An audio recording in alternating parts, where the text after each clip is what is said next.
Alrighty, we are out here on the range. Target is at 100 yards, and we're just trying to confirm some of the good data we got in the last video. Now, everything was all, had water all over it from condensation, and it was super hot, and it was fairly windy that day. So, felt like I needed to do this again to kind of confirm that things are going to be pretty good with this load. Again, the goal for this is to kind of be a PRS load that I can throw through a powder measurer, so I can basically have a really easy process of loading these rounds. So this is the 108 Burger bow tail with Staball 6.5, 36.3 grains at I think 2.43 cartridge overall length. You guys will see it up on the screen. Getting velocity through our labrador. The gun is cold.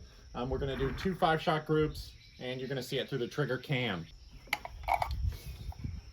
All right, all these were thrown through a powder measure. It is a nice day. It's probably close to 80 degrees out, a slight breeze off the left. We'll do 2 5-shot groups, one with the cold bore and one without. And we'll do 10 shot velocity average at the end. All right, gun is cold, but it is not clean. Hasn't been shot since the last time I filmed the video. So we'll see kind of how these do here.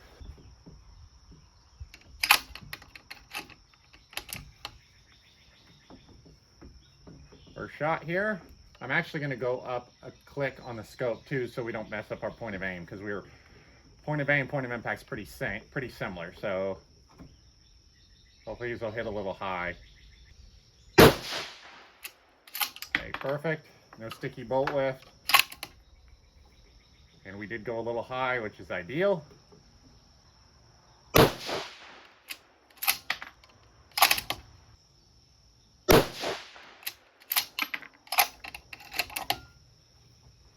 So we had a cold bore shift, it looks like.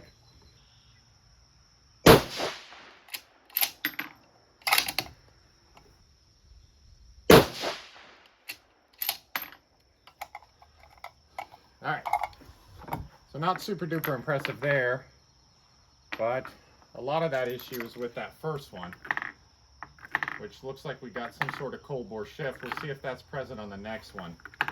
Okay, so those 5 shots, we averaged 28.66 with a 10 SD. So we're going to keep that series the same, and we're going to go up to the next one here.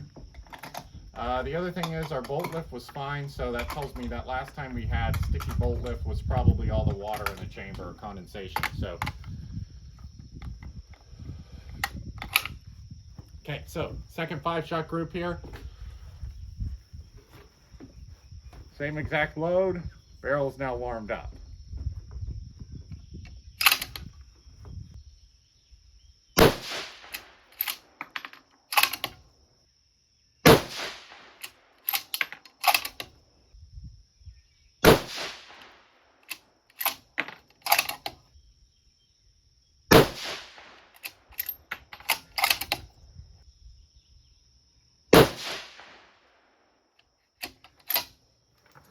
All right, so clearly things tightened up there with our last one with our barrel warmed up, which is to be expected. Let's see where our 10 shot velocity ended up.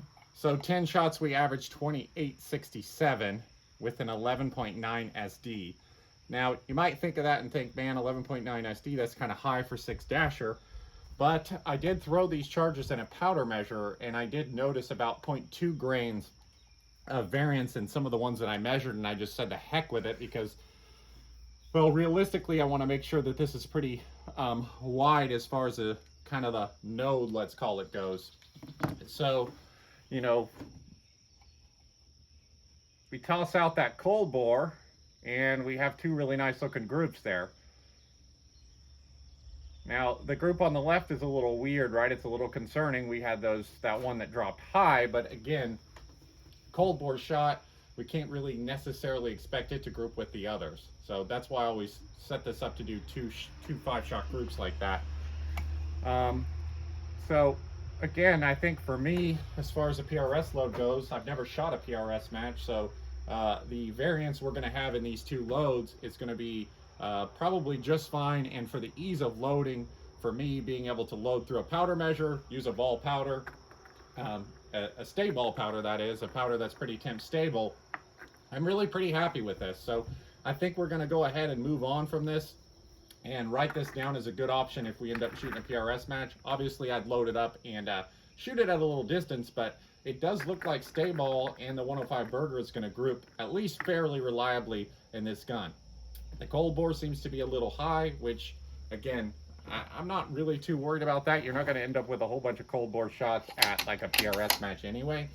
So, and velocity numbers pretty stable, pretty consistent at, you know, 11 SD. That's not terrible. We did have an ES with one shot that jumped up to 42, but again, measuring these through a powder measurer, there could have been one that dropped a little high because we had one at 2892, but the rest of the shots were pretty much between 2850 and 2870. So, you know, all things considered for what we're trying to accomplish here, I'm pretty happy with that. So hope you guys enjoyed this one. You guys are probably tired of me shooting Staball in the Dasher, but who wants to shoot Varget when we all know it already shoots really well? So we might as well try something weird, right? So hope you guys enjoyed this one. Thanks for subscribing, and we'll see you next time.